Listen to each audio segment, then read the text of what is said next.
वो दिन दूर नहीं जिस दिन पुलिस भी प्राइवेट हो जाएगी और हमारी गवर्नमेंट भी प्राइवेट हो जाएगी। मैं आपको बता रही हूँ, जो ये हाल चल रहा है ना, पुलिस भी प्राइवेट हो जाएगी और डिफेंस भी प्राइवेट हो जाएगी।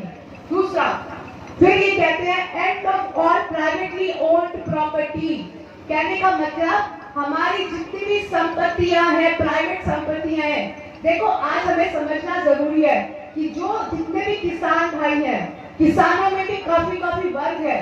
कोई बड़े वर्ग के हैं जिनके पास 70 एकड़ से ज्यादा जमीन है और 85% ऐसे किसान हैं जिनके पास सिर्फ 2 से 3 एकड़ की जमीन है।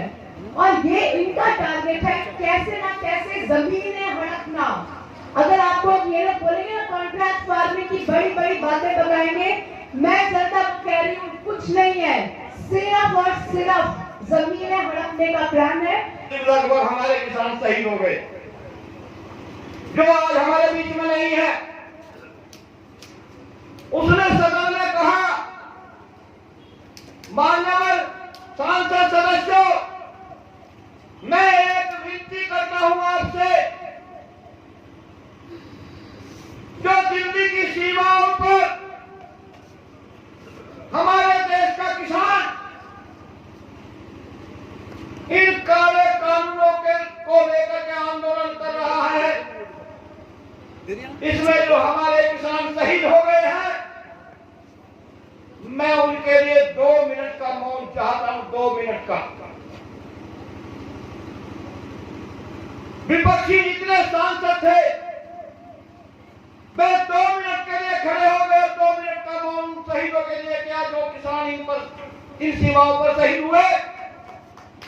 देखिए उनकी संवेदना और इस सरकार के सांसदों के मंत्रियों की संवेदना देखिए।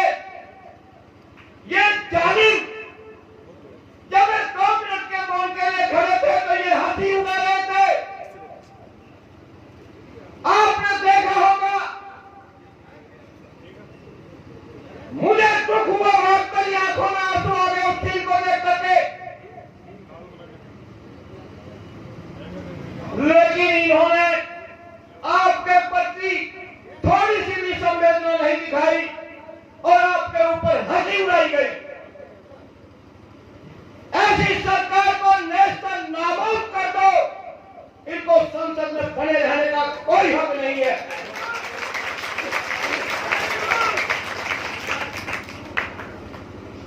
आप लोगों ने इस देश को हरित क्रांति में पूरे योगदान के साथ इस देश के भंडार भर दिए।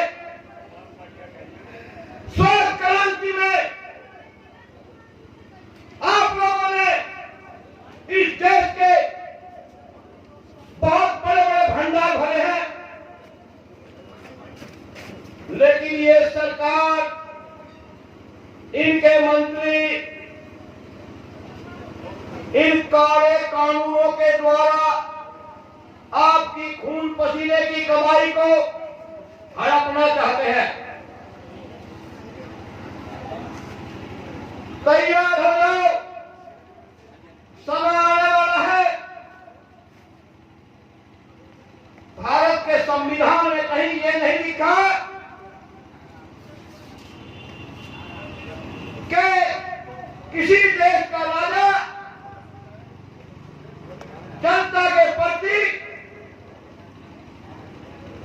इतना अत्याचारी हो जाए, नहीं हो सकता जितना ये इस देश का प्रधानमंत्री अत्याचारी हुआ है। ये आंदोलन यहीं का नहीं है,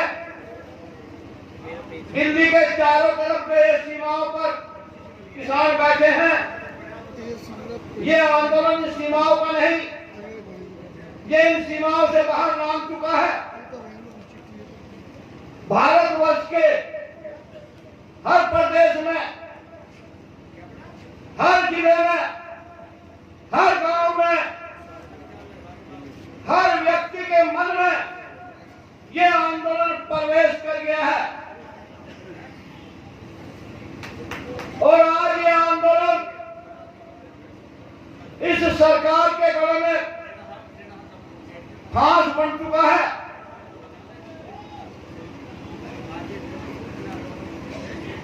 अभी पिछले दिनों इस सरकार ने अपने मंत्रियों से, सांसदों से, अपने विधायकों से, जहां जहां इनकी सरकारें हैं वहां इन्होंने उनको निर्देश दिया कि गांव गांव जाओ और पंचायतें करो, किसानों को समझाओ।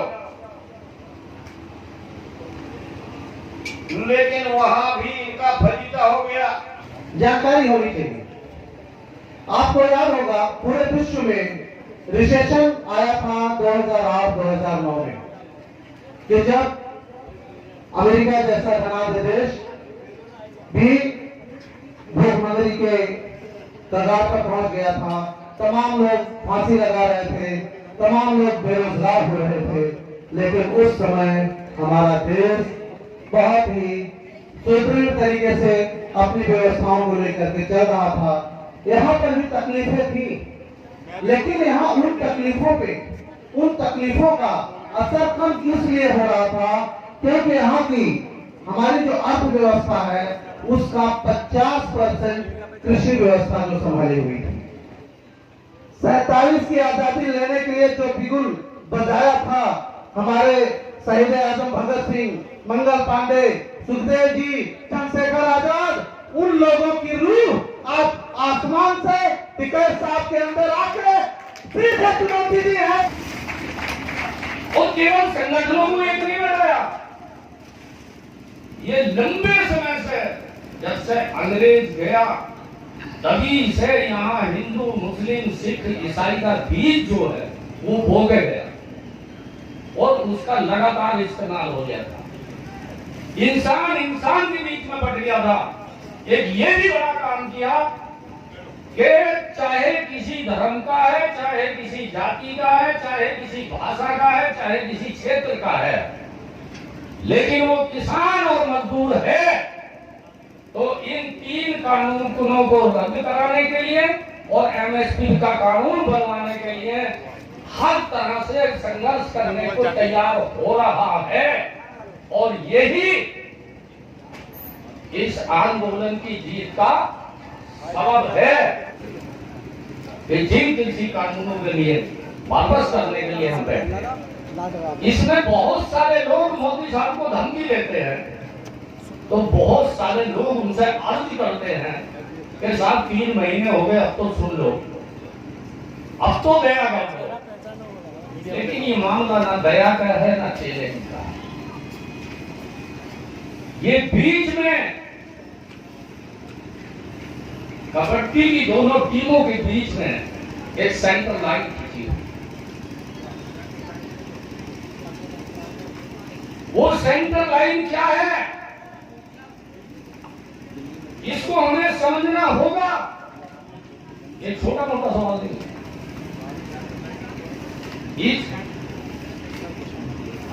इसको अंतरराष्ट्रीय स्तर पे विदेशों से भी समर्थन हमें भी मिलता है और उन्हें भी मिलता है। क्यों? कि ये पूरी तरह दुनिया के जो अमीर मुल्क हैं और किसी देश के जो पूंजीपति हैं, उद्योगपति हैं, ये उनके पक्ष का कानून है। ये अंतरराष्ट्रीय नीति का हिस्सा है। अगर ये कानून रद्द होते हैं तो ये दुनिया की अंतरराष्ट्रीय नीति को प्रभावित करेंगे, केवल देश की नहीं करेंगे, केवल किसान की नहीं करेंगे। बहुत सारे हथकंडे सरकार द्वारा इस आंदोलन को रोकने के लिए, तोड़ने के लिए, हम सबका मनोबल तोड़ने के लिए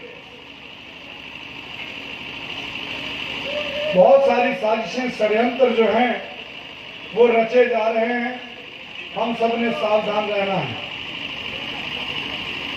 बहुत से लोगों को अनावश्यक ही नोटिस भेजे जा रहे हैं, पता नहीं क्या क्या लिख करके, और इस नोटिस से होना जाना कुछ नहीं है।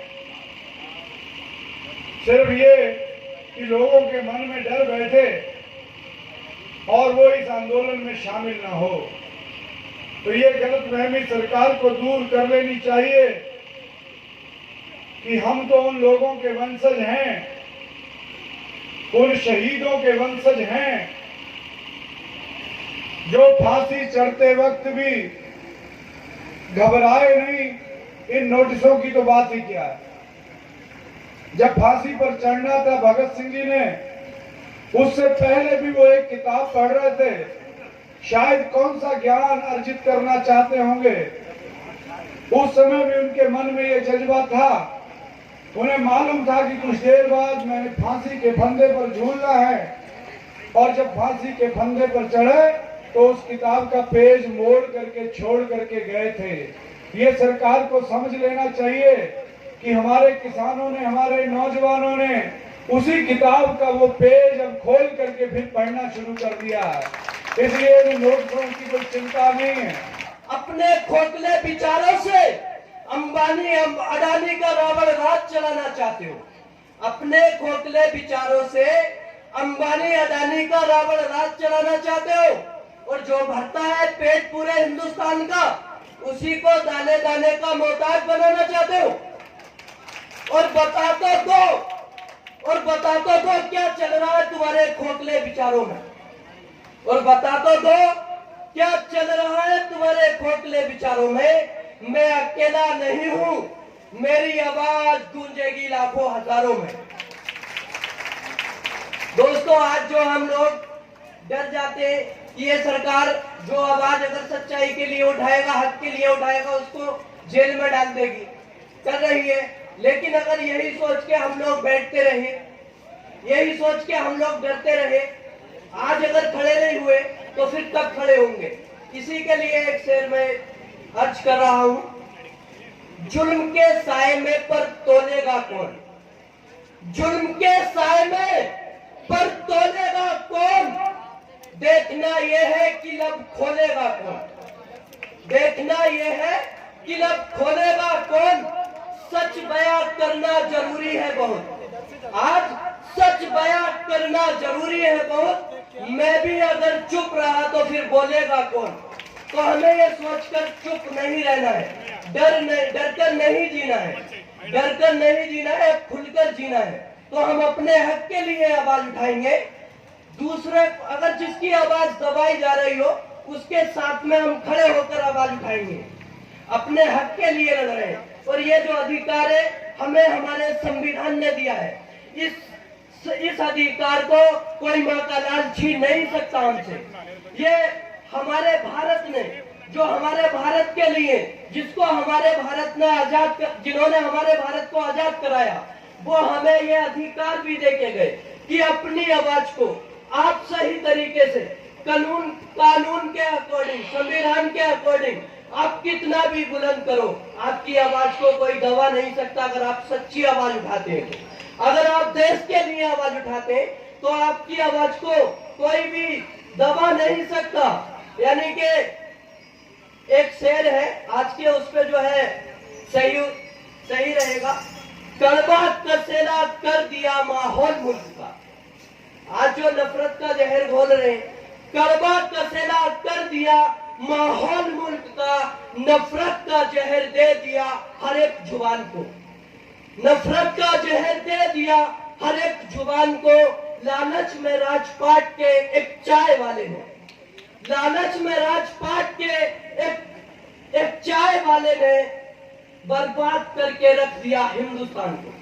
दोस्तों, सारी संस्थाएं बिकती चली जा रही हैं, आर्थिक स्थिति बिगड़ती चली जा रही है, फिर भी जो है वो मान नहीं रहे, फिर भी दंगे कराते हैं, हिंदू मुसलमान में को आपस में लड़ाते हैं, किसी को खालिस्तानी बताते हैं, किसी को आंदोलन जीवी बताते हैं।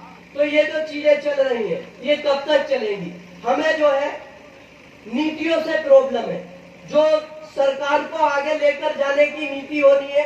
अगर उस नीति से कोई भी सरकार चलाए, हमें कोई दिक्कत नहीं है। लेकिन दिक्कत तब होती है जब गरीबों को नीचे दबाया जाता है और अमीरों को ही उठाने की बात की जाती है।